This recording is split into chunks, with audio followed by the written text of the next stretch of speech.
Hola, bienvenido a nuestro canal de Historias Sabias. Disfruta mirando. Mirabel pensaba que había tenido mala suerte toda su vida. Era el karma o una maldición familiar que le perseguía. No lo sabía con certeza, pero sabía que por cada buena fortuna que tenía, había 7 malas. Así había sido desde la infancia y así sería probablemente en el futuro, pensó para sí la dueña de tan bello nombre. Por lo general, todo lo peor en su línea de destino llegó a finales de otoño, hacia finales de octubre, principios de noviembre. Por eso Mirabel odiaba en silencio esta época del año tan fría y lúgubre. Le resultaba difícil amar los momentos repetitivos de la naturaleza que le había sucedido a su familia muchos años atrás en una tragedia dolorosa y completamente injusta a los ojos de la niña. Mirabel tenía 5 años cuando el coche de sus padres volcó en una carretera helada y resbaladiza a finales de noviembre. Por la noche hacía mucho frío y por la mañana la costra de hielo en la carretera ya brillaba. La niña estaba en casa de su abuela Juanita. Los padres habían ido a la casa de un familiar para una fiesta de cumpleaños. La pareja sabía que la fiesta probablemente duraría hasta altas horas de la noche, así que decidieron no atormentar a la niña y no llevaron a Mirabel con ellos. En la memoria de la niña queda impreso el timbre del teléfono de la casa en plena medianoche. Su abuela se dirigió al aparato. Mirabel escuchó el clic del auricular y luego un somnoliento hola de Juanita. Después hubo un silencio total en el pasillo durante unos segundos y a continuación se oyó un ruido sordo. Mirabel saltó inmediatamente de la cama y cuando salió corriendo al pasillo se horrorizó al ver a su abuela inconsciente desplomada en el suelo. Los médicos del hospital dijeron más tarde que el padre y la madre de la niña habían sobrevivido milagrosamente a un accidente de coche de ese tipo. Pero ambos padres habían sufrido heridas muy graves y estuvieron en el hospital durante mucho tiempo antes de poder volver a casa. La madre de Mirabel, Laura, sufrió una grave conmoción cerebral y desde entonces tiene graves problemas de memoria que no han hecho más que empeorar con la edad. El padre, Alberto, fue aún menos afortunado. El hombre quedó discapacitado de forma permanente ya que sufrió una fractura muy grave de la columna vertebral. El hombre solo podía moverse en una silla de ruedas y siempre sufría dolores de cabeza, para los que no había analgésicos. Por supuesto, los médicos han sugerido que los padres de Mirabel podrían conseguir que volvieran a tener una vida social o más o menos activa si ella y su abuela consiguieran hacerse con alguna medicación, pero nunca habían visto sumas tan grandes de dinero, por lo que todo el cuidado de la salud de Alberto y Laura recayó sobre los hombros de su abuela y su nieta. Durante los siguientes 10 años hasta la graduación, Mirabel ayudó a Juanita a mantener a sus padres a flote. Por supuesto, volver a sus trabajos normales estaba descartado. La madre de Mirabel trabajaba como vendedora casi sin fines de semana y en su única noche libre se apresuraba a ir al centro de servicios de automóviles más cercano en su pueblo, donde trabajaba a tiempo parcial como limpiadora. En cuanto a su padre, su puesto como conductor de la cosechadora y otra gran maquinaria industrial de la granja fue rápidamente ocupado por un tipo más joven y sano, alguien del protegido del mismo propietario del complejo agrícola. Los dos padres cobraban el subsidio de invalidez y la abuela recibía una pensión. Eso era todo su humilde ingreso. Desde el momento en que su malogrado coche se estrelló, la infancia de Mirabel terminó abruptamente y comenzó una dura edad adulta en la que la principal tarea de la desafortunada pequeña familia era sobrevivir a las duras condiciones de la vida del pueblo. La abuela y la nieta se negaron a casi todo, gastando el dinero que recibían del Estado en medicamentos para los familiares enfermos. La madre y el padre estaban terriblemente preocupados porque el dolor que les había sobrevenido estaba afectando el futuro de su querida hija.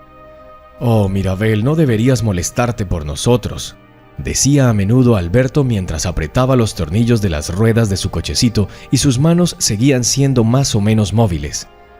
«Deberías meternos en una residencia de ancianos y acabar con esto.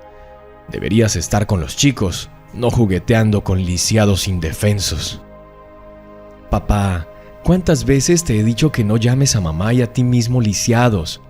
Sí, ha ocurrido una tragedia, y sí, es muy duro para todos nosotros, pero eso no cambia el hecho de que somos una familia.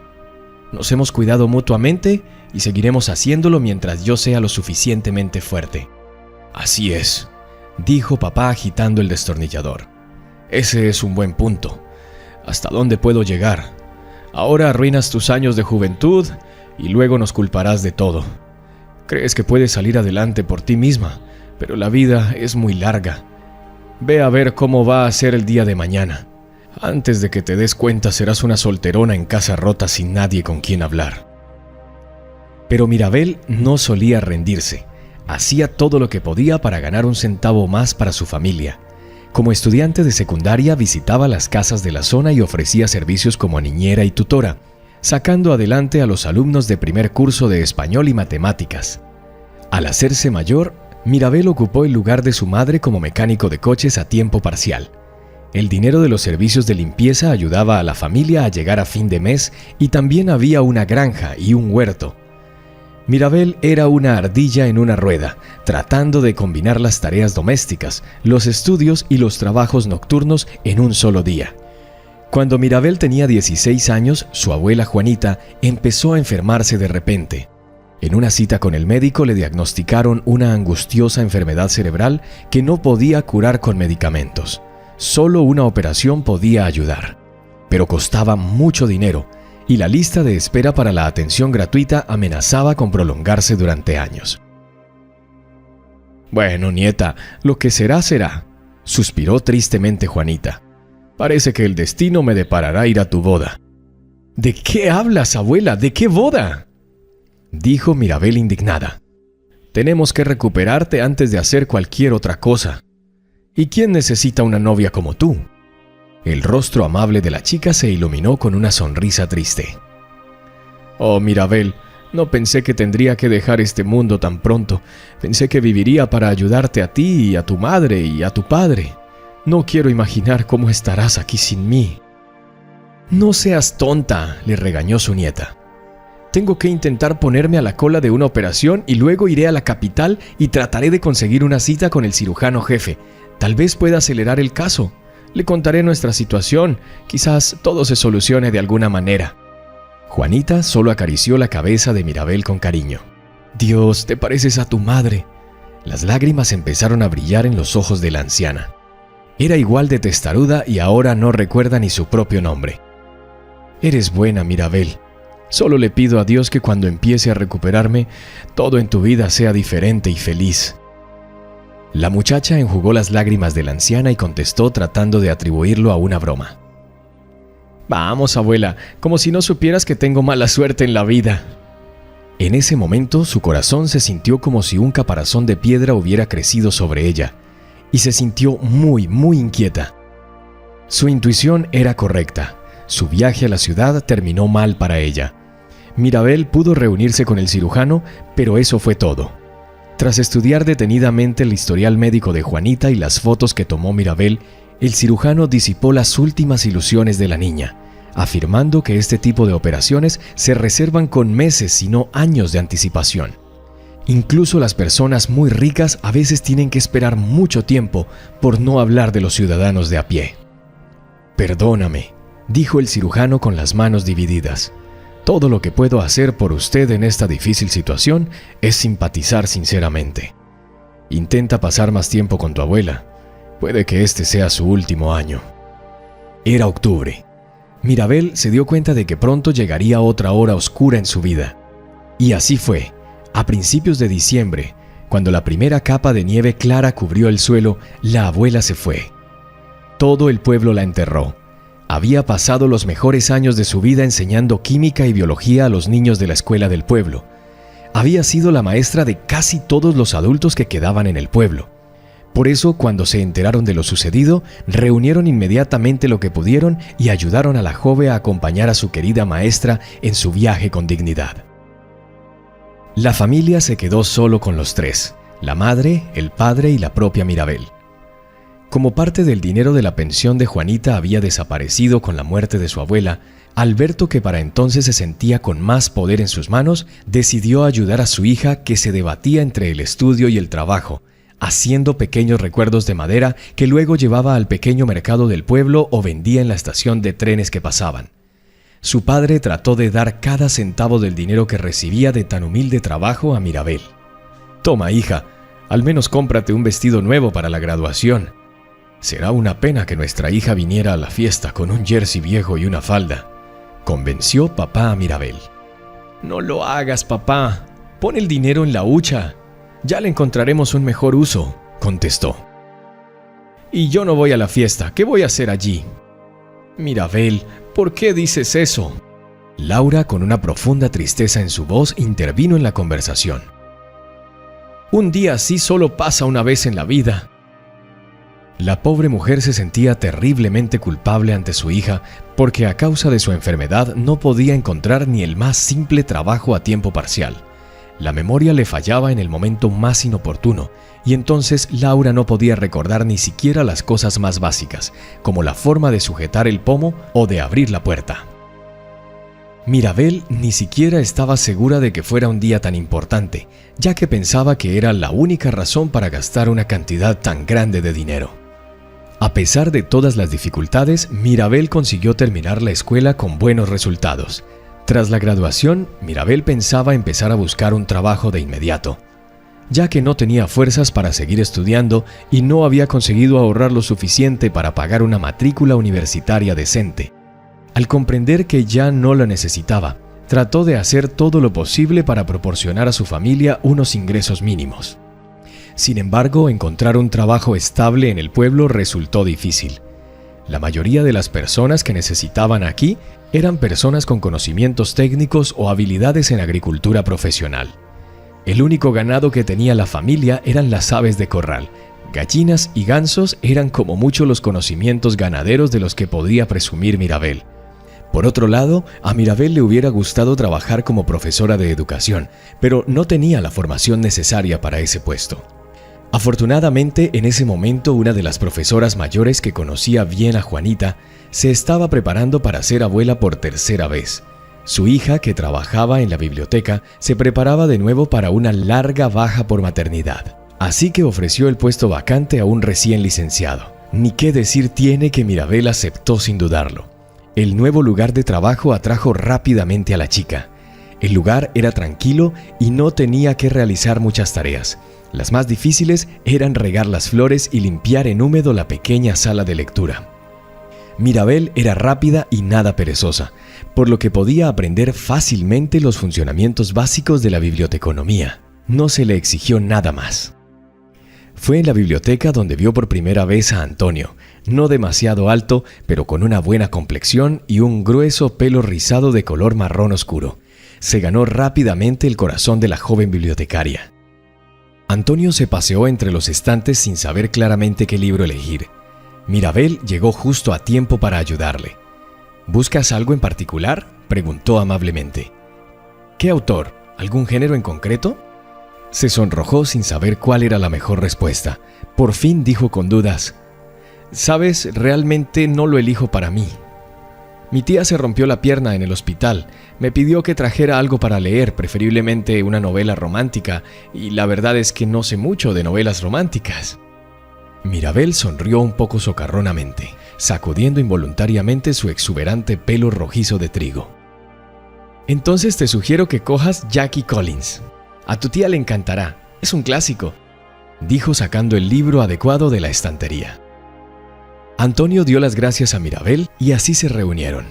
Después iba a menudo a visitarla a su lugar de trabajo para recoger libros para su madre y su madrina. Ambos sabían entonces que tenían sentimientos mutuos, pero siguieron comportándose como si no hubiera nada entre ellos, sino una relación puramente profesional de lector y bibliotecario. Un mes después, Antonio se atrevió a invitar a Mirabel a salir en su primera cita, tras la cual se convirtieron oficialmente en pareja. Sin embargo, la joven pareja no pasó tanto tiempo junta como se esperaba. Antonio tuvo que servir en el ejército y tuvo que marcharse durante 2 años. Mirabel le prometió que le esperaría y cumplió honestamente su promesa. El tiempo pasó volando, pero cuando Antonio volvió del ejército, Mirabel se llevó una sorpresa muy desagradable. De repente dejó de contestar el teléfono cuando ella intentó llamarlo. Mirabel no entendía qué pasaba, porque mientras su amado estaba en el ejército, ella intentaba mantenerse en contacto de todas las formas posibles, enviándole cartas conmovedoras, fotos y todo tipo de cosas que podía comprar con su modesto sueldo de bibliotecaria. En una de sus últimas cartas, poco antes de su desmovilización, acordaron casarse en cuanto llegara a casa. La chica empezó a preocuparse por si le había pasado algo malo a su prometido. Tratando de averiguar la verdad, Mirabel acudió a la casa de la tía de Antonio, Ramona, y le exigió a la fuerza que le contara por fin lo que había ocurrido a su amado. Ramona, siendo una mujer madura, era muy consciente de lo que había pasado. Sin embargo, todavía le daba un poco de miedo decírselo a la chica, que no se dejaba dominar por su difícil destino. Había visto a la pareja en su casa más de una vez mientras criaba a Antonio sola y le gustaba Mirabel puramente en términos humanos. Sin embargo, era imposible dominar el corazón del joven novio. Hoy ama a una y mañana muere. No puede vivir sin el otro. «Esto es lo que pasa, Mirabel», comenzó suavemente. «Tú, lo sé, eres una chica razonable, por lo tanto entenderás todo, y estoy segura de que podrás perdonar a Antonio. No de golpe, con tiempo, pero creo que se puede». Mirabel se puso inmediatamente en alerta. Un mal presentimiento le pinchó el pecho como una pequeña aguja afilada. Su boca se secó en un instante. «Ramona, ¿qué ha pasado? ¿Dónde está Antonio?», le preguntó a la mujer. Inteligentemente se puso las gafas de montura dorada en el puente de la nariz. «Verás, Mirabel, eso pasa en la vida. Bueno, Antonio ha elegido otra novia. Lo siento». La chica, al oír la noticia, apenas tuvo tiempo de agarrarse al respaldo de la silla de la pequeña cocina. Sus entrañas estaban definitivamente destrozadas. «¿Cómo que otra?», dijo Mirabel, esforzándose por encontrar palabras. «¿Cuándo? ¿Cómo?». «Ya han pasado 3 meses, para ser sinceros. Tampoco me hacía mucha gracia que Antonio no te hubiera escrito al respecto». «Podrías haberme avisado, al menos no lo habría esperado». «Deberías haber visto a otros tipos, mira a tu alrededor». «¿Y cómo es? Antonio y yo queríamos vivir juntos hasta nuestra vejez. Estábamos planeando unas vacaciones como si nos fuéramos de viaje». Mirabel cayó en una profunda inconsciencia, repitiendo las mismas frases una y otra vez. Ramona se asustó. Quizás la chica se había vuelto loca y se apresuró a servirle un vaso de agua fría. «No te culpes, chica, no lo hizo por despecho. Vio a Catalina la primavera pasada y se enamoró perdidamente». «¿Catalina?», preguntó Mirabel tomando un sorbo del vaso. «¿Es la hija del alcalde?». «Sí», respondió ella en voz baja. «Me dijo después que no podía decidirse entre vosotras dos, que os quería a las dos». Mirabel no podía creerlo. Su prometido estaba saliendo con 2 mujeres al mismo tiempo. Catalina era una belleza probada y la hija de un alcalde, y evidentemente el deseo de conseguir una novia rica en lugar de una novia desventurada venció todos los sentimientos hacia ella en Antonio. «Ramona, ¿dónde está Antonio ahora?», preguntó Mirabel con una voz que no era la suya. Una ligera sombra pasó por el rostro de la mujer que estaba a su lado. «No necesitas saberlo, Mirabel». «Pero aún así», la chica presionó. «Su boda es hoy con Catalina». Mirabel no recordaba exactamente cómo había llegado a casa. No importaba ahora. Le habían quitado su posesión más preciada. ¿Qué otra cosa podría oponer la chica a este duro mundo exterior y a su propio corazón? Después de lo ocurrido, Mirabel se había vuelto especialmente indiferente a todo, como si hubiera perdido la parte más importante de sí misma, la responsable de las ganas de vivir y de mirar al futuro con optimismo. Luego vio a Antonio y a Catalina varias veces más antes de que se mudaran a otra ciudad. Antonio prefería no mirar a los ojos a su exnovia, pero seguía sonrojándose encantadoramente por la vergüenza, como el primer día que se conocieron, pero ahora no provocaba en Mirabel los antiguos arrebatos de ternura. El corazón de la joven bibliotecaria parecía haberse vaciado por completo. No quedaba en él más que el cuidado a sus padres y el deber diario de ir a trabajar. Sin embargo, ahora el trabajo también evocaba cada vez más sentimientos negativos en Mirabel. Casi todo aquí le recordaba los días felices que había pasado con Antonio. Los felices días de falsedad, cuando después de conocerla corrió a su segunda novia, mucho más rica y mucho más bella. El resultado del tormento mental fue la decisión de Mirabel de abandonar su pueblo natal, y al mismo tiempo repentinamente odiado. De hecho, fueron las mejores amigas de Mirabel, Luisa y Leticilla, quienes tomaron la iniciativa. Las chicas llevaban mucho tiempo planeando mudarse a la ciudad, pero ahora tenían suficiente dinero para hacerlo. Al ver cómo sufría su mejor amiga, las compañeras le sugirieron que se fuera con ellas. «Vamos, Mirabel», le insistió Leticilla. «¿Qué te retiene aquí excepto tus padres y todo será nuevo? Puede que encuentres la felicidad allí». «Sí, felicidad», intervino la más racional Luisa. «Sería bueno encontrar primero un trabajo y luego un lugar para vivir, preferiblemente no en los suburbios». «Bueno, Leticilla tiene razón en general. Deberías irte, relájate un poco. Intentar empezar de cero. Trillado pero cierto». Mirabel sacudió la cabeza con incertidumbre. Las tres sentadas en la cocina de Leticilla, bebiendo café instantáneo en grandes tazas de cerámica. «Oh, chicas, eso es lo que me da miedo. ¿Quién va a cuidar de mamá y papá? Estarán perdidos sin mí». «¿Y sus vecinos?», Luisa preguntó despreocupadamente. «Cuéntale todo, explícales la situación. Creo que lo entenderán y te ayudarán». «Son extraños, Luisa», dijo Mirabel con inquietud. «Y si pasa algo puede que no sepan qué hacer». «Escríbele las instrucciones en un papel, lo he visto hacer en las películas», dijo la infantil Leticilla, siempre rápida en ofrecer una solución. «Buena idea», dijo Luisa con desparpajo y se rió. Su risa tintineante contagió a todos, incluso a Mirabel. Por un momento pensó que eso era todo, que todos los problemas podían solucionarse si solo se aplicaba un poco de lógica y no se temía pedir ayuda a algún conocido, al menos lo más básico. Sin embargo, el ánimo ligero no duró mucho. Una vez en casa, la chica volvió a sentir el peso de los problemas cotidianos. Su padre, al ver el estado de ánimo sombrío de su hija, se aventuró a preguntar cuál era el motivo. Sabía que Mirabel seguía sufriendo por la traición de su marido y por eso quería aliviar su angustia.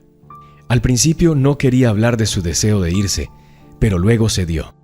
Después de escucharla, Alberto, para sorpresa de su hija, solo se sintió aliviado. Resulta que hacía mucho tiempo que quería que Mirabel empezara por fin a vivir su propia vida fuera de casa.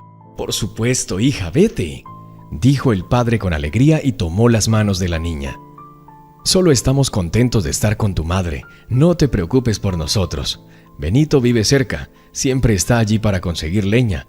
Y Francesca de la tercera casa es enfermera, cuidará de tu madre. No somos los únicos que vivimos en el campo, hay gente buena para ayudar». En los ojos de la hija brillaron lágrimas de gratitud. «Gracias, papá», susurró ella besando tiernamente a su padre en la mejilla rígida de su vieja barba. «Te prometo que te llevaré a mi casa en cuanto me instale allí». «Basta», le dio una palmadita en la espalda a su hija. «Deja de llorar, o verás qué diluvio has hecho». Alberto sonrió sinceramente, y Mirabel sintió que la costra de hielo de su alma se resquebrajaba ligeramente y que una cálida y acariciante ola de esperanza se introducía inmediatamente en su corazón. Unos días más tarde, tras reunir los ahorros que le quedaban y tomar a regañadientes la parte de dinero que su padre había conseguido apartar en secreto, Mirabel y sus amigas partieron en busca de su lugar en la capital. La enorme y bulliciosa metrópolis realmente sorprendió a la chica. A diferencia de su humilde y adormecida aldea, aquí literalmente cada rincón bullía de vida. Los escaparates se iluminaron con luces atrayentes, despertando en Mirabel un vago deseo de juventud que ella misma se había prohibido hace tiempos. Las cosas bonitas atraían la mirada, prometiendo una vida dulce. Por supuesto, Mirabel comprendió que todo era una ilusión, un bello sueño para las polillas provincianas y los que aún no habían tenido la oportunidad de dejarse encantar por todos los placeres de la vida metropolitana. Después del campo, donde el único paisaje era un río y la casa de la cultura local, el clic de la enorme ciudad se percibía con increíble intensidad. Las chicas consiguieron alquilar una habitación para las tres no muy lejos del metro y luego buscaron activamente un trabajo. He aquí la primera sorpresa desagradable. Casi todos los lugares más o menos decentes pedían un currículum detallado con experiencia laboral y con referencias positivas de un empleador anterior. Por supuesto, ninguna de ellas podía presumir de ello. Leticilla trabajó durante unos meses como lechera en una granja y Luisa intentó formarse como contable en el mismo centro de servicios de automóviles donde Mirabel había trabajado a tiempo parcial. En general, la experiencia de las chicas no fue muy buena. En cambio, a Mirabel solo se le ofrecieron 2 oportunidades de trabajo en todo momento. O bien trabajar como limpiadora de las tiendas y centros comerciales, como hacía en el pueblo, o ir detrás del mostrador como dependienta. Sabía por la experiencia de su madre que ambos trabajos no le servirían de nada. En ambos casos, solo acabaría con problemas de salud y finalmente perdería la oportunidad de encontrar su propio camino en la vida. Intentó conseguir un trabajo en las grandes bibliotecas de la ciudad, que eran muchas, pero por desgracia, a diferencia de lo que ocurre en el campo, requieren una educación especial y una apariencia impecable, de la que Mirabel, que había llegado a la capital con un viejo jersey y unos pantalones que ya estaban sobrecosidos por tercera vez, ciertamente no podía presumir. En todos los lugares le mostraron la puerta, a veces amablemente, a veces no tanto. Desesperadas por encontrar un trabajo normal, las amigas juntaron su dinero y pagaron a una especialista de una agencia en contratación para que les encontrara algo con un nivel salarial cercano a la realidad de la vida en la capital. Afortunadamente, los resultados no tardaron en llegar. Un par de días después, las chicas fueron invitadas a una entrevista de trabajo en la que les ofrecieron a cada una un puesto adecuado. Mirabel consiguió el trabajo de empleada doméstica en una lujosa mansión en el campo, con alojamiento y comida incluidos. A Mirabel le dijeron que los candidatos al puesto eran juzgados de forma muy estricta y que si no superaba su periodo de prueba, era probable que pudiera conseguir algún trabajo en la metrópolis. Mirabel tenía fe en sus habilidades y decidió que si podía combinar su antiguo trabajo de bibliotecaria y jardinera cuidando las plantas de la biblioteca, también podría hacer el trabajo de criada. Aceptó y obtuvo toda la información que necesitaba y esperó a que la llamaran. La agencia le aseguró que se pondrían en contacto con ella en unos días como máximo. ¿Y si no llaman? Compartió sus dudas con sus amigas. No puedo ni imaginar cómo voy a volver a nuestro pueblo. Mi padre probablemente ya me está imaginando como una exitosa mujer de negocios. Lo harán, ya verás, le aseguró Luisa ajustándose su propio uniforme. La chica ya había sido contactada y ahora comenzaba su primer día como administradora de un salón de belleza. Era una empresa pequeña, pero la paga prometía ser buena. Leticilla también tuvo la suerte de que le ofrecieran un puesto como administrativo en un club de salud. Le dijeron que recogiera sus cosas y esperara a que el coche de la empresa la recogiera a la mañana siguiente para llevarla a la mansión. Mirabel estaba bastante nerviosa. Un viaje al campo y la posibilidad de vivir en una casa lujosa la deleitaban y la asustaban ligeramente al mismo tiempo. ¿Qué pasaría si no hiciera bien la cama o no llevara el desayuno a sus anfitriones? Todas estas preguntas atormentaban a Mirabel, de modo que no pudo dormir la noche anterior al viaje. Su instinto le decía que pronto tendría una vida totalmente nueva. ¿Pero qué tipo de vida? Esta pregunta quedó sin respuesta en la voz de la antigua bibliotecaria. A primera hora de la mañana, un gran coche negro de negocios con los cristales tintados se acercó a la entrada de la casa donde vivían las 3 amigas. Mirabel ya estaba esperando abajo, habiendo recogido sus modestas pertenencias. Tras despedirse de sus amigas con un abrazo, subió al coche. El habitáculo le impresionó por su limpieza, la suavidad del cuero de la tapicería de los asientos y el agradable aroma. Los ocasionales taxis que iban de la estación de tren al pueblo siempre olían a pescado y tabaco, y los asientos solían estar manchados de aceite y restos de licor fuerte. El paisaje fuera de la ventana era increíblemente hermoso. La carretera se alejaba poco a poco de los límites de la ciudad, seguida primero por árboles ornamentales prolijamente plantados y luego por lujosas casas de campo. Las casitas eran las postales de la vida pastoril despreocupada de la que Mirabel solo había leído en los libros y sobre todo de autores extranjeros. Tras pasar un puesto de control con una barrera de rayas, el coche se adentró en un complejo campestre cerrado, imposible de alcanzar desde la calle. Mirabel se sintió como si se hubiera encontrado en otro mundo. Por todas partes podía ver hermosas y enormes casas que parecían más bien castillos. No sabía que pronto trabajaría en uno de ellos. Por fin el coche se detuvo ante una de las puertas. Cuando Mirabel se bajó, enseguida sintió las desagradables miradas de 2 o 3 cámaras que seguían de cerca los movimientos de la chica y el conductor. «Bueno, aquí estamos», informó el hombre con justicia. «Esperen aquí un rato, los reportaré a los dueños». El hombre hizo sonar el videointerfono instalado en una alcoba especial cerca de la puerta y tras unos segundos desapareció por las puertas de acero que se deslizaban lentamente.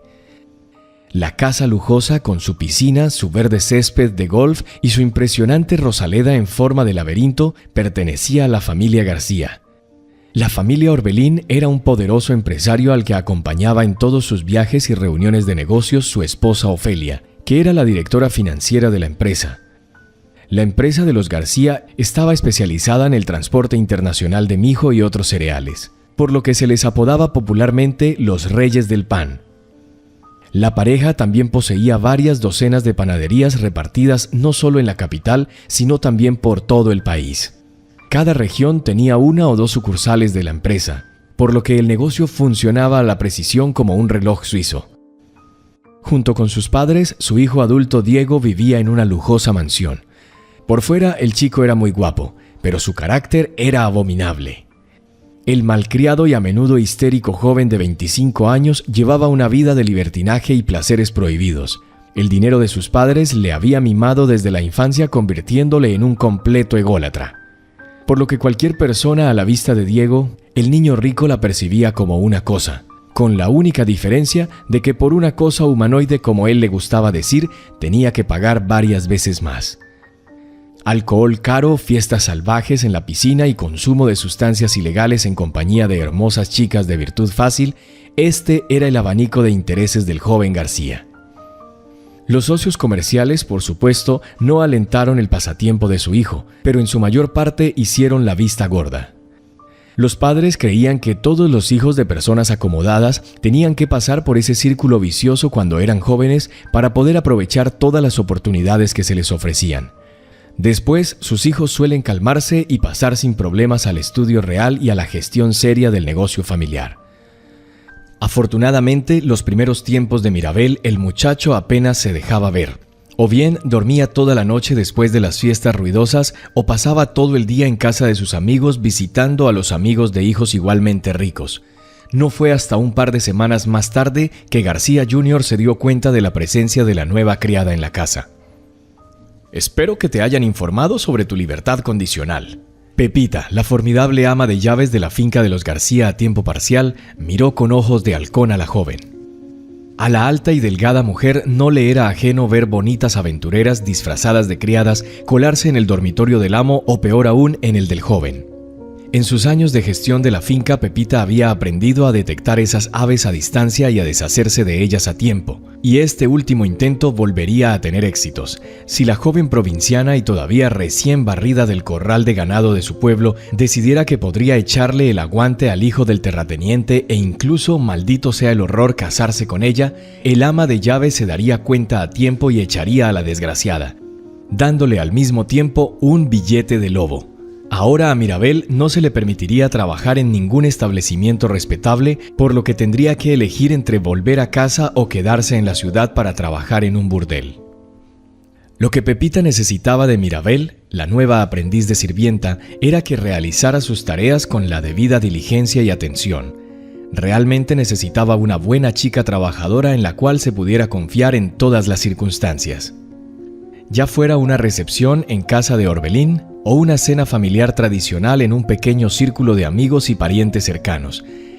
La criada en su casa debía ser una sombra, pero también cumplir muchas funciones diferentes. La más mínima desviación del rumbo marcado por el ama de llaves podía costarle caro a la chica como a la propia directora.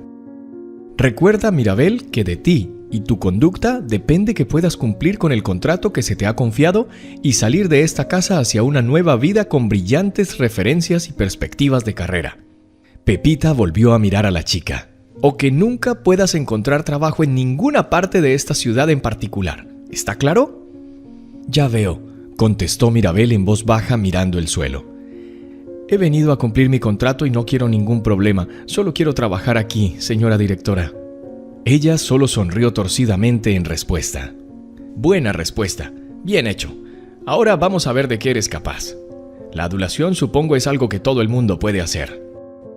Mirabel pasó la siguiente semana aprendiendo a hacer las camas correctamente, a llevar 2 bandejas de comida y bebida en el brazo a la misma vez, a limpiar las habitaciones de la mansión con constancia, manteniendo el orden establecido durante años. Y lo más importante, estaba aprendiendo a pasar desapercibida. El despertar de los sirvientes en la casa de García comenzaba a las 5 de la mañana en punto. Era una hora más tarde de lo que Mirabel estaba acostumbrada a levantarse en casa para dar de comer y sacar a las aves a pastar. A continuación se celebró una pequeña reunión en la que era imprescindible que estuvieran presentes todos los trabajadores de la casa. En este momento todos recibieron su plan de trabajo individual para el día. Después de esto, el personal tenía exactamente 15 minutos para desayunar antes de comenzar su jornada de trabajo. A ninguno de los hombres y mujeres, 10 en total, incluida la propia muchacha, se le ocurrió intentar aflojar o directamente eludir sus obligaciones. De hecho, era poco probable que lo consiguieran porque la mansión estaba literalmente repleta de cámaras de video, tanto externas como ocultas. Por lo tanto, era sencillamente imposible eludir las obligaciones aquí. Mirabel no tardó en demostrar a todos los habitantes de la casa que no había sido contratada en vano. La chica trabajó con pulcritud y diligencia y fue la última en salir de la reunión de resumen de la noche en la que Pepita discutió los resultados del trabajo de cada empleado durante el día. La directora estaba satisfecha con las modestias y el buen trabajo de la nueva camarera. En su memoria, Mirabel era una de esas pocas chicas nacidas y criadas en provincia que venía a la gran ciudad y a esta casa en particular no a buscar ganancias fáciles a costa de coquetear con los jefes. Pepita nunca ha elogiado al personal, pues cree que los elogios solo relajan al personal y lo hacen perezoso. En este caso, sin embargo, la mujer estaba tan gratamente sorprendida por el comportamiento de Mirabel que no pudo contener una seca pero benévola advertencia. Puedes lograr mucho en esta vida, Mirabel. Créeme, soy una mujer que ha visto mucho en estos años de trabajo y de vida en esta casa. Usted es la rara excepción a la triste regla. Gracias, contestó ella sin dejar de mirar el suelo. Me siento muy honrada de oírte decir eso, de verdad. Mirabel estaba sin duda un poco asustada por la austera y delgada mujer que servía de gerente aquí. Le había dado instrucciones de antemano sobre cómo comportarse con Pepita para no meterse en problemas. Por supuesto, se sorprendió al escuchar un elogio halagador de su trabajo. Sin embargo, la nueva criada seguía teniendo la sensación de que todo esto formaba parte de una gran prueba y que debía estar en guardia en todo momento y no ceder ante sus propias emociones. La primera vez que ocurrió fue un mes después de que Mirabel se instalara en la casa de García como criada. Fue entonces cuando sintió por primera vez ese aspecto resbaladizo y pegajoso en ella que le hizo desear una ducha de inmediato. Un día, al salir de su habitación a altas horas de la noche y al despertarse de otra resaca, Diego García se topó por casualidad con la nueva asistente en el pasillo. El hombre rico notó inmediatamente que la chica era muy atractiva, incluso para los estándares de los sirvientes locales. Le gustaba especialmente el cabello dorado rojizo natural de Mirabel. Era muy diferente a la variedad de rubias y morenas sobrecalentadas que el joven rico estaba acostumbrado a ver a su alrededor. Decidiendo inmediatamente averiguar qué es lo que ocurre, Diego sorprendió hábilmente a la criada cuando se dirigía al almacén y, cogiendo el aspirador de sus manos, comenzó una inesperada introducción con la siguiente frase: «Vaya, mi padre no me dijo que habíamos contratado a una ninfa tan encantadora». Mirabel solo percibió el fuerte olor a sobredosis que emanaba del heredero del pan en ese momento. «Buenas noches, me llamo Mirabel, soy su nueva criada», respondió la chica como le había enseñado la gerente. «Me contrataron hace un mes.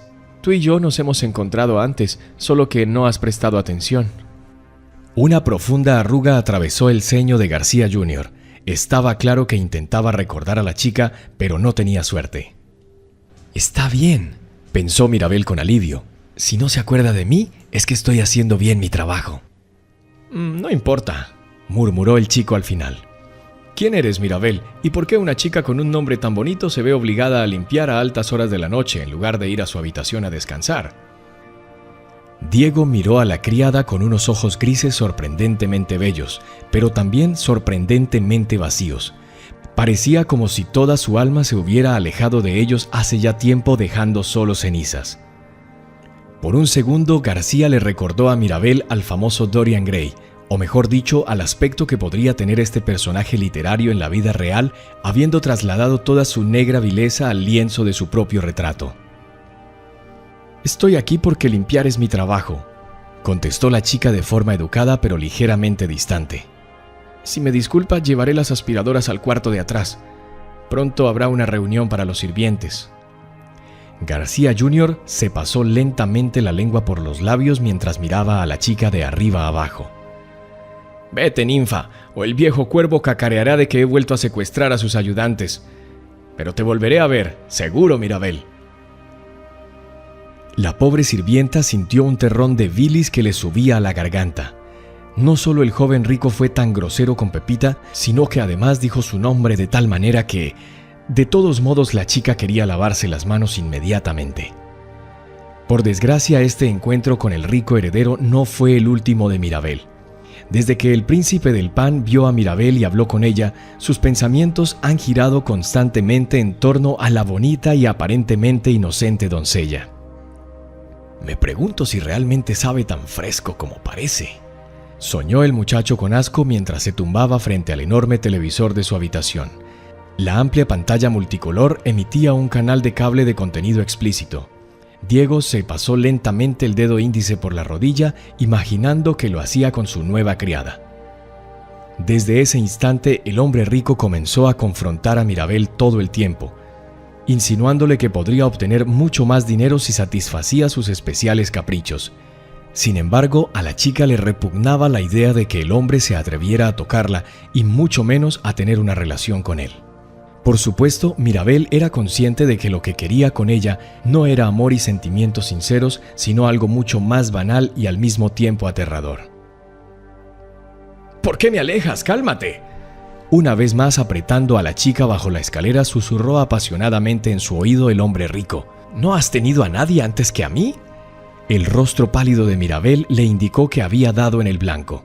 El rostro de García Jr. se estiró en una sonrisa lasciva y volvió a envolver a la doncella con su mirada pegajosa y llena de telarañas. «No tengas miedo, seré suave, muy suave contigo», intentó acariciar su muslo Diego. Mirabel trató de gritar, pero el chico solo apretó su delgada mano hasta el punto del dolor. «Ni siquiera intentes gritar, ¿entiendes? O saldrás de esta casa como un corcho de champán». De repente, una figura alta y enjuta hizo sombra en la puerta. Era Pepita. «Diego, perdona que te interrumpa. Hay una llamada urgente para ti, algo sobre las apuestas cibernéticas», anunció la directora en tono gélido. El hombre rico se apartó de la mala gana de Mirabel. La desafortunada chica se quedó allí inmóvil.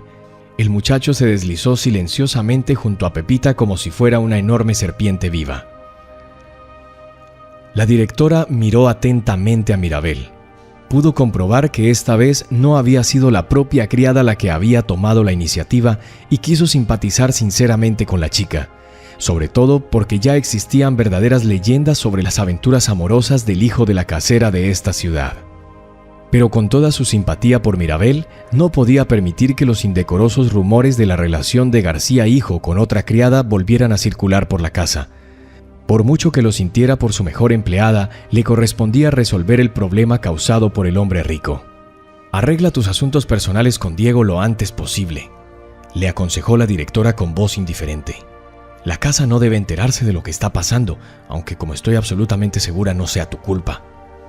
La chica solo asintió, temblaba como una hoja con la brisa de otoño. «Muy bien, Pepita, intentaré ocuparme de ello en un futuro próximo». La propia doncella pensaba en ese momento que había olvidado marcar en el calendario su época de desgracia del año. Estaba justo al lado de la ventana a finales de noviembre.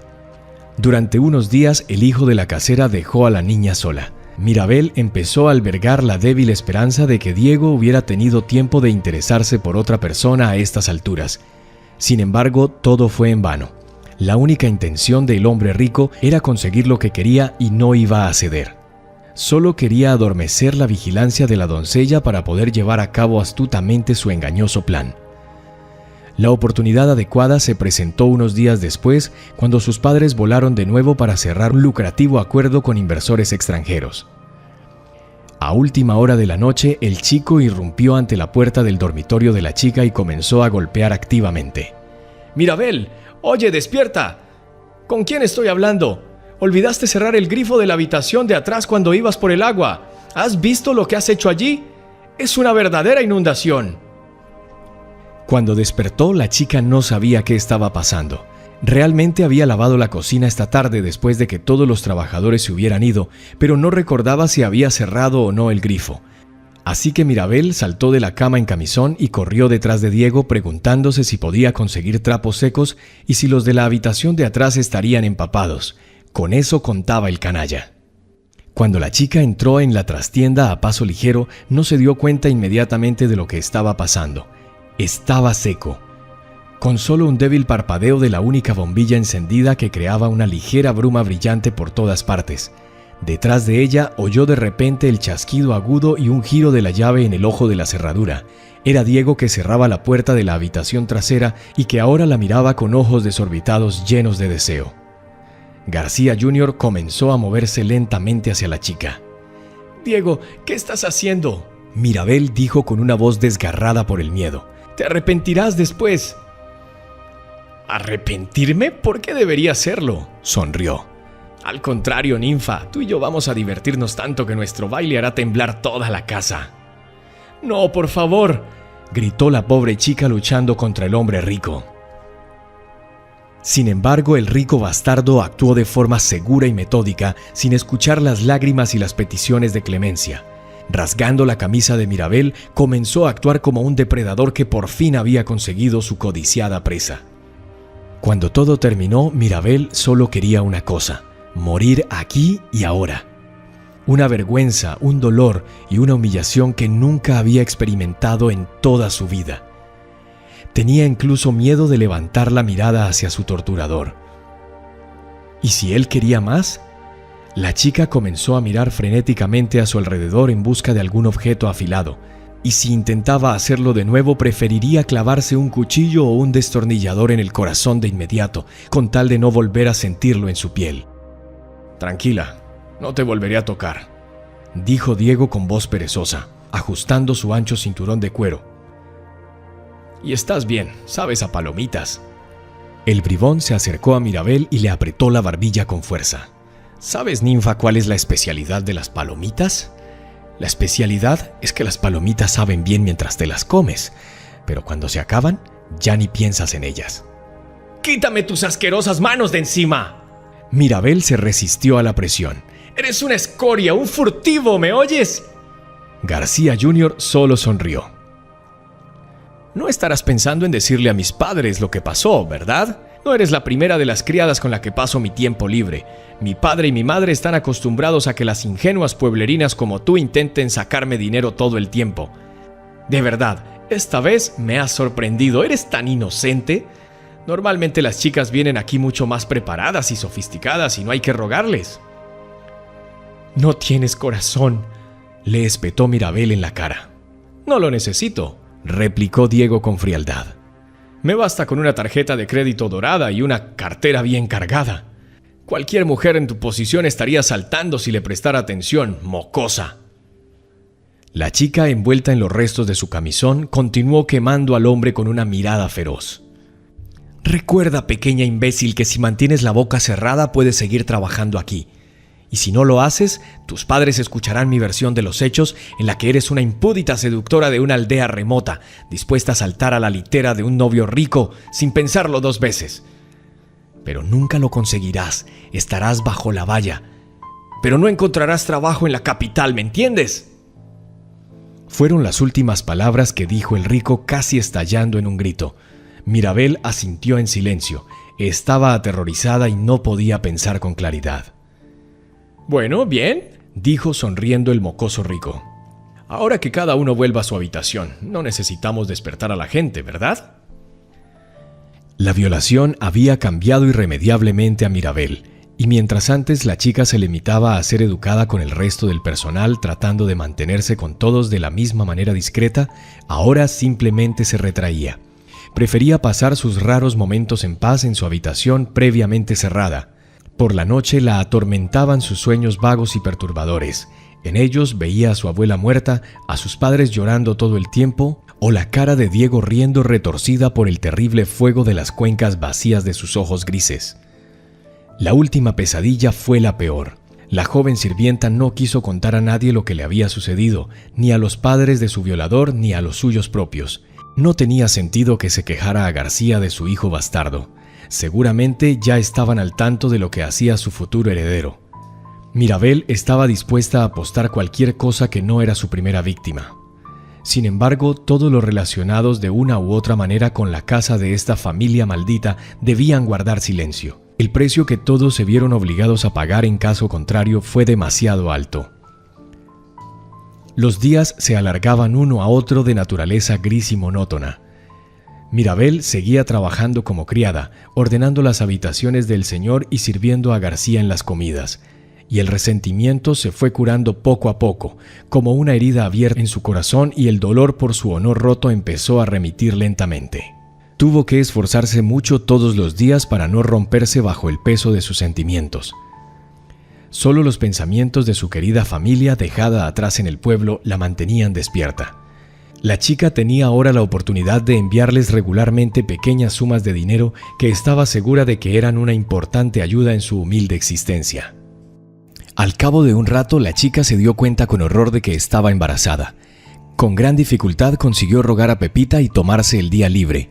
Mirabel acudió inmediatamente al hospital, donde el médico confirmó sus peores temores.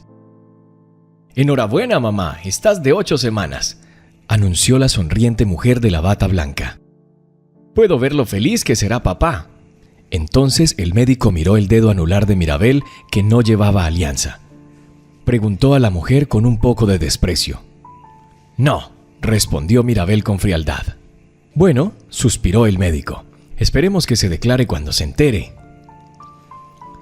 La joven criada no dijo nada al respecto. Mirabel decidió no demorarse en decirle a Diego que estaba embarazada. Fuera lo que fuera, pero era el padre de su hijo no nacido.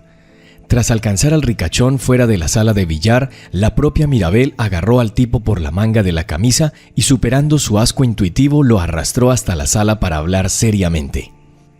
«¡Vaya, qué caliente estamos!», bromeó inmediatamente.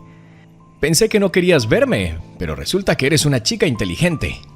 El chico intentó acariciar la cara de Mirabel, pero ella apartó bruscamente su palma. «No te hagas ilusiones», susurró entre dientes. «Tengo algo para ti. Si no fuera por eso, yo...». La chica miró a su violador con odio. Bueno, ¿de qué quieres hablar?», se burló el hombre rico. «Espera, déjame adivinar. Querías mi dinero después de todo, ¿verdad?». Se rió descaradamente y en ese momento Mirabel pronunció: «Estoy embarazada, payaso». La risa se interrumpió bruscamente. Durante un minuto el chico se quedó mirándola, como si de repente le hubiera caído un rayo. Apenas entendía lo que hablaba su doncella, y cuando llegó a él, el suelo hizo un amplio círculo bajo sus pies. «¿Qué quieres decir con embarazada?», dijo con voz incomprensible y volvió a preguntar. «Pues sí, por tus esfuerzos», bromeó Mirabel insultando. «Tú eres el padre, no he estado con otros hombres». El aturdido García se sentó lentamente en el gran sillón tapizado que había allí. Una ola de pánico le invadió al instante, porque si su padre se enteraba... «Así que espera, puedes deshacerte de él, ¿no? Te daré el dinero, no te preocupes. Ni tú ni yo necesitamos a este niño». Mirabel entrecerró sus hermosos ojos. «¿Qué te hace pensar que no lo quiero? Tú eres el que está tirando la vida de la gente como si fueran cartas en una partida de póker. No es culpa del niño que su padre sea un monstruo».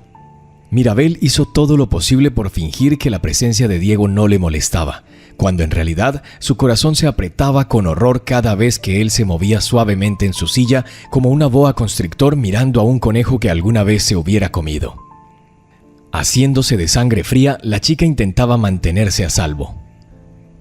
Con amabilidad y cariño ya había intentado detener al canalla, pero entonces había fracasado. Ahora intentaba actuar según sus propios métodos con la esperanza de que esto le ayudara a asegurar algún tipo de futuro para el niño. Además, si se corría la voz en el pueblo de que se había deshecho del niño, los rumores se extenderían de todos modos. Mirabel sería tachada de asesina de niños de una vez por todas. El pueblo en el que creció siempre ha sido conocido por sus opiniones tradicionales, incluso un poco conservadoras. «Te diré una cosa, dame un tiempo para pensarlo», le pidió Diego. «Necesito pensarlo y luego seguro que decidimos algo». Mirabel, al ver que Diego no la rechazó drásticamente, se ablandó un poco. Aunque estaba un poco preocupada, la criada aún aceptó esperar un par de días. Al fin y al cabo, también podría no darle el niño. Claramente, para un hombre rico fue un desafortunado accidente. Lo único que la chica quería era salir sana y salva de la mansión antes de que se le notara demasiado la barriga, y se las arreglaría de alguna manera. Con el tiempo volvería a casa con sus padres. García Jr. se sentó solo en su habitación y pensó: «Bueno, la chica está preñada después de todo. Es una pena, pero pasa. Todo está bien». Pero Mirabel rechazó de plano su propuesta y se convirtió así en un gran problema para él y su famosa familia. Claramente no tenía los planes de casarse con ella. Sin embargo, tampoco quería mantener a un mocoso hasta que fuera mayor de edad. Tenía que demostrar que el niño no era suyo. La situación general en torno a García también echó leña al fuego. Orbelín tenía la intención de presentarse a las elecciones parlamentarias de esta primavera, y el escándalo del embarazo de la criada habría perjudicado sin duda su valoración política.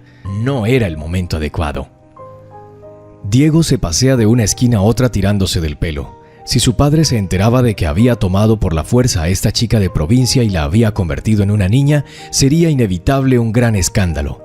García padre ya había amenazado con enviar a su hijo al ejército si no se ponía las pilas, y un giro así destruiría lo que quedaba de su relación de confianza. Si su padre perdía su reputación en la sociedad, su hijo perdería automáticamente todos los privilegios y el dinero de la herencia que Orbelín había prometido dejarle. Y Diego era muy consciente de que sin el dinero de sus padres no era nada. Entonces el rico canalla se dio cuenta de repente de que el hijo de Mirabel pronto sería conocido por todos y todas. No había forma de ocultar su vientre, y cuanto más tiempo, más le preguntarían a la chica qué y de quién. Ella lo delataría en poco tiempo. No, habría que hacerlo con suavidad, pero de forma radical. Diego decidió que no dejaría que un criado cualquiera arruinara su hermosa vida, y para ello tendría que hacer cualquier cosa para preservar su reputación y la de su familia. Diego vio que la única forma de salir de esta situación era apartar a Mirabel del camino de su vida para siempre. García Jr. decidió que tenía que actuar rápidamente, antes de que el vientre plano de Mirabel se perdiera por completo. Reflexionando sobre la mejor manera de eliminar a la chica, el hombre rico se perdió en las dudas.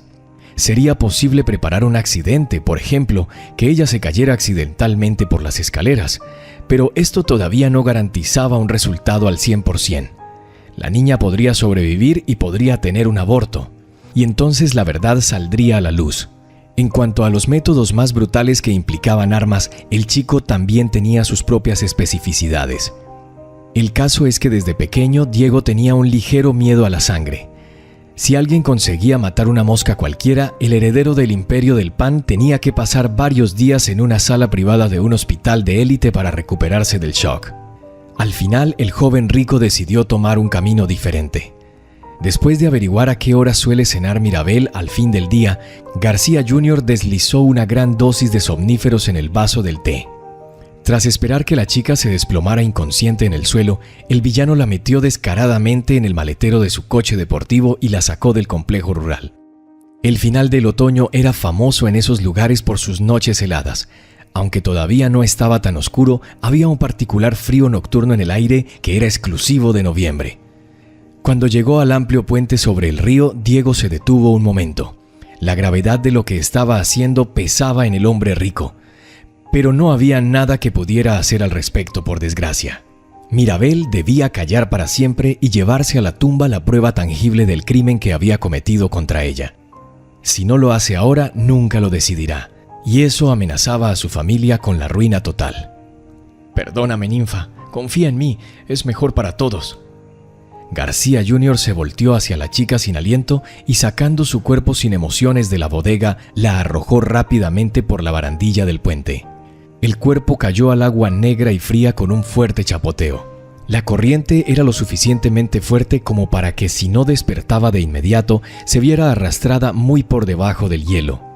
Una vez hecho su oscuro trabajo, Diego volvió a subir al coche y se marchó, dejando que la tranquilidad de la noche fuera testigo de otro de sus crímenes. El muchacho estaba muy seguro de que nadie lo había visto. Sin embargo, en contra de las expectativas del rico bastardo, no era la única alma viviente en aquel lugar. Mateo, un anciano pescador ermitaño, estaba pescando en ese momento.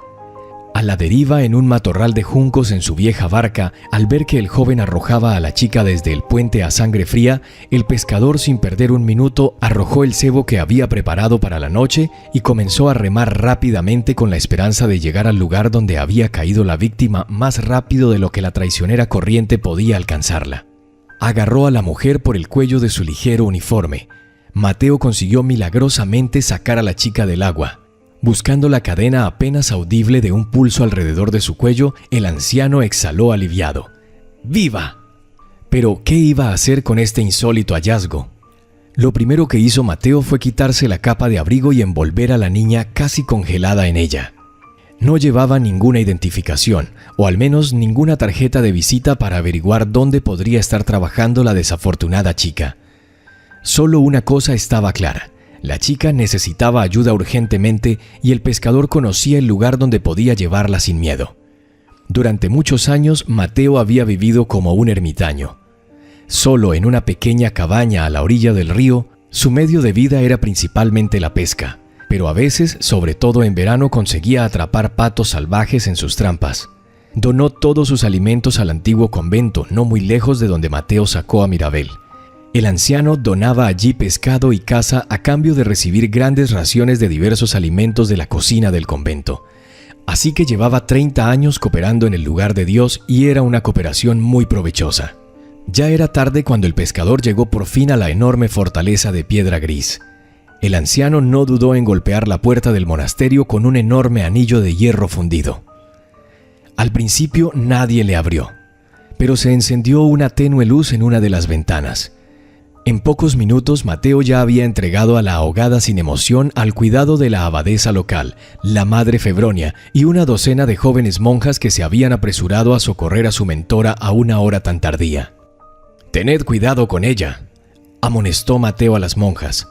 «Al fin y al cabo, la chica se ha zambullido en el agua helada. Debe haberse congelado». «No te preocupes, Mateo. Si es la voluntad de Dios, tu sirena se pondrá bien», sonrió discretamente la madre Febronia. Mirabel recibió todos los cuidados necesarios y se dejó calentar al lado de la cocina caliente. La hipotermia había hecho que la chica entrara en un shock nervioso. Esto y una dosis masiva de pastillas para dormir contribuyeron al aborto inmediato. Cuando una de las monjas vio manchas rojas en la colcha de la niña, lo supo enseguida. Con el permiso de la madre, llamó a una ambulancia. Los médicos se quedaron atónitos ante las circunstancias de la aparición de Mirabel en el convento, pero no entraron en detalles. Su trabajo era salvar a la paciente, y el resto no era tan importante, sobre todo porque la madre Febronia había prometido llevarse a la chica en cuanto pudiera caminar. Al mismo tiempo, los médicos seguían estando obligados a informar a los familiares lo ocurrido, así que esperaron a que recuperara la conciencia. Sin embargo, Febronia sentía que debía estar al lado de su hija recién rescatada, pasara lo que pasara.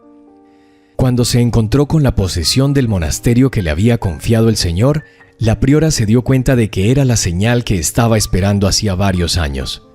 El hecho es que en los últimos años la mujer había empezado a dudar de lo correcto de su camino elegido y la niña encontrada en el río pareció devolverle el camino de la fe.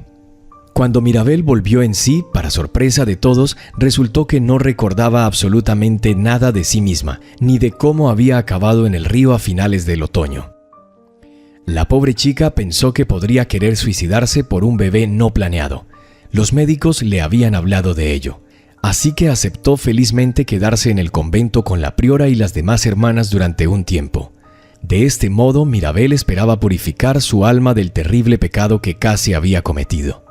Por la gracia del destino, la antigua doncella comenzó a vivir en el convento en igualdad de condiciones con las monjas ordinarias. Todas las mañanas la muchacha rezaba, barría el patio, participaba en la preparación de las comidas y rezaba de nuevo por la salvación de su alma y la de su propio hijo no nacido. Le parecía que se le escapaba un detalle importante de la realidad, que le permitiera recordar por fin todo. Pero hasta que se encontró ese detalle, Mirabel siguió dedicando sus días al trabajo justo y a la oración. Nunca se atrevió a tomar los verdaderos votos monásticos. La chica llevaba sotana, el pelo siempre cubierto con un pañuelo y no llevaba maquillaje en la cara. Pero Mirabel cumplía con calma todas las obligaciones habituales de una monja. Por ello, las hermanas locales la consideraban una especie de sirvienta que puede abandonar su monasterio en cualquier momento cuando ella misma esté preparada y quiera volver a la vida secular. Así pasó un año. Un día le pidieron a Mirabel que recogiera una caja de donaciones en un centro de caridad. El dinero debía utilizarse para construir la parte abandonada del convento donde había habitaciones para las mujeres que habían pasado por momentos difíciles con sus hijos. Esta ala había sufrido un repentino derrumbe de estructuras ruinosas, por lo que su reparación había sido durante mucho tiempo el sueño más íntimo de la madre Febronia. Al recoger la pesada caja de madera, Mirabel se fijó por casualidad en una revista secular de papel satinado que estaba sobre el mostrador de recepción. La imagen de la portada le resultaba vagamente familiar a la monja. Hojeó la revista de papel satinado hasta llegar a la página correcta y empezó a hojear las fotografías especificadas que mostraban a una romántica pareja de novios que estaba a punto de casarse y en esta ocasión invitaban a todo el mundo a su enorme casa de campo que parecía un castillo de cuento de hadas. El evento prometía a los invitados la actuación de las estrellas más brillantes y un auténtico festín real. Así pues, los que desearan unirse a los festejos eran libres de acudir a la mansión de los García en una fecha y hora que se anunciaría más adelante. «García», susurró mecánicamente la monja, mirando el rostro apuesto pero implacable del joven novio. La novia que estaba a su lado era exactamente igual a una de esas blogueras de belleza que su mejor amiga Leticilla era tan aficionada a leer en el pasado. «García, García, Diego García, Leticilla, Luisa». El dolor partió el cerebro de Mirabel en dos como una hoja afilada, haciendo que el mundo que la rodeaba quedara completamente en oscuridad por un momento. En una fracción de segundos, la memoria de la chica descargó de sus entrañas todos los recuerdos asociados a la vida de monja antes del convento. Mirabel recordó a sus adorados padres, todo lo que había ocurrido en la mansión maldita de los esposos empresarios y a sus mejores amigos que probablemente la habían enterrado hace tiempo. La chica partió la revista por la mitad con tanta fuerza que las finas páginas parecían chillar lastimosamente bajo la presión de sus dedos de aspecto frágil pero fuerte. Afortunadamente no había nadie en ese momento. De lo contrario, la joven hermana de la sotana habría tenido un montón de preguntas incómodas. El patio ricamente decorado de la mansión de los García bullía con música de baile elegante. Los invitados que habían acudido a la fiesta no dejaron de felicitar a los jóvenes novios.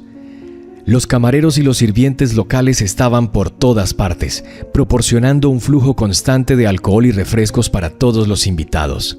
Diego quiso demostrar que la generosidad de su casa se extendía a todos los estratos sociales, por lo que ordenó que todos pudieran asistir a la celebración. Su novia era la hija de un funcionario muy importante con el que García padre mantenía una estrecha amistad y con el que llevaba muchos años haciendo provechosos negocios.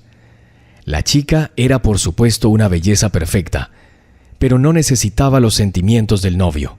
Ambos comprendían que este matrimonio era una ganga para las dos partes y por lo tanto simplemente tenían que ser comprensivos el uno con el otro. Mirabel entró en la fiesta casi sin ser vista. La larga túnica con capucha ocultaba completamente su rostro, por lo que la antigua doncella no tuvo que preocuparse de que nadie la reconociera. Cuando los invitados famosos empezaron a brindar por la salud de la joven pareja, Mirabel se acercó lo más posible a ellos y aprovechando un momento saltó hábilmente a la plataforma de madera. Hubo un silencio ominoso alrededor. Mirabel cogió el precioso y caro micrófono con las iniciales de los dueños de la casa en la mano y se lo llevó a los labios y echó bruscamente hacia atrás su capucha negra. En un instante la cara de Diego perdió cualquier signo de color. Parecía que toda la sangre de sus venas se había secado de repente, dejando solo polvo espinoso. La desconcertada novia no entendía qué hacía aquí una monja con sotana y con una enorme cruz colgando de una cadena dorada como un fatídico estandarte de justicia. Mirabel, mirando fijamente al hombre rico que había intentado matarla a ella y a su hijo no nacido hacía apenas un año, habló lentamente por el micrófono. «Solo quiero decir una cosa a la novia ahora. Por favor, recuerda que hay un violador y asesino de niños sentado a tu lado, y podría ser la siguiente en cualquier momento». En ese mismo momento los guardias cogieron a Mirabel por los brazos y condujeron a la chica, que no se resistía en absoluto, hasta el otro extremo del parque. Al salir, la monja lanzó una mirada de desprecio al novio. Después sintió que toda su vida se desmoronaba como un castillo de arena bajo la fuerza de las olas. La fiesta comprensiblemente terminó ahí. Tras numerosos y muy humillantes procedimientos para la familia García, la carrera del rey del pan llegó a su fin de forma irrevocable. Orbelín no consiguió ser elegido para el parlamento. El padre de la fallida novia y la influencia comprometedora de su propio hijo habían hecho su trabajo. La empresa familiar también sufrió enormes pérdidas y finalmente fue liquidada por el gobierno. Los padres de la novia pertenecían a círculos políticos muy altos, por lo que la ambición de acabar con la familia García se había convertido casi en el principal objetivo del año para esta gente. Al final lo consiguieron. Diego, siempre cubierto por el manto de la desgracia en su familia, se convirtió en una persona no grata en la sociedad secular. El padre apenas pudo negociar con la policía para no enviar a su hijo a la cárcel durante mucho tiempo. En cambio, Orbelín ingresó personalmente a Diego en una clínica personalizada cerrada donde su querido hijo debía someterse a un largo curso de psicoterapia y tratamiento de diversas adicciones. Al enterarse de lo que había pasado Mirabel y de cómo estuvo a punto de morir a manos de su posible yerno, el padre de la novia, el mismo político, obligó a la familia García a pagar a la chica una enorme indemnización económica. Si se niegan, la prensa recibirá inmediatamente una entrevista en la que se mencionan en blanco y negro todas las víctimas anteriores de abusos sufridos a manos del vicioso hijo. Ofelia, la madre de Diego, ardiendo de vergüenza, extendió inmediatamente un cheque a Mirabel que podría cobrar fácilmente en cualquier banco. La mujer quería hacer todo lo posible para compensar la terrible culpa del chico. La propia Mirabel, después de haber recorrido un largo camino desde una ingenua muchacha de provincia hasta una doncella y una monja que había perdido la memoria, pero había encontrado una fe plena en Dios en su corazón, dejó el convento para continuar su propio camino. La matusca Febronia no la retuvo ni la persuadió para que se quedara. Aunque el corazón de la mujer se había encariñado con la inusual chica durante mucho tiempo, la abadesa respetaba demasiado la vida de los demás como para permitirse inferir en el plan de Dios y condenar a la gente a existir en un lugar que no estaba previsto para ellos en primer lugar.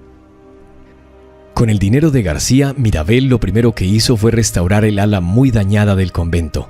Ahora todas las mujeres que de alguna u otra manera habían sufrido los actos criminales de los hombres podían volver a ir allí.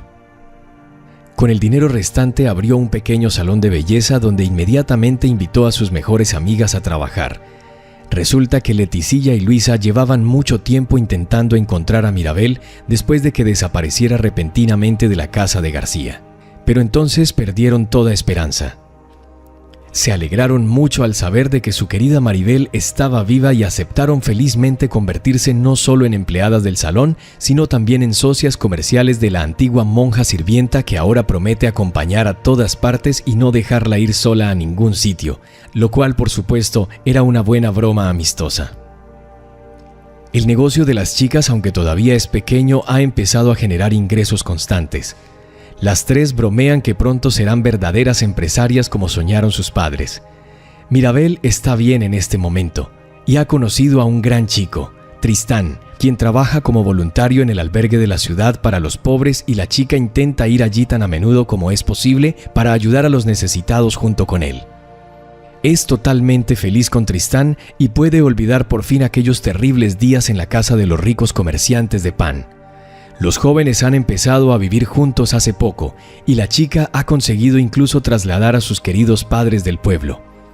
Les ha comprado un piso independiente y se ocupa activamente de su atención.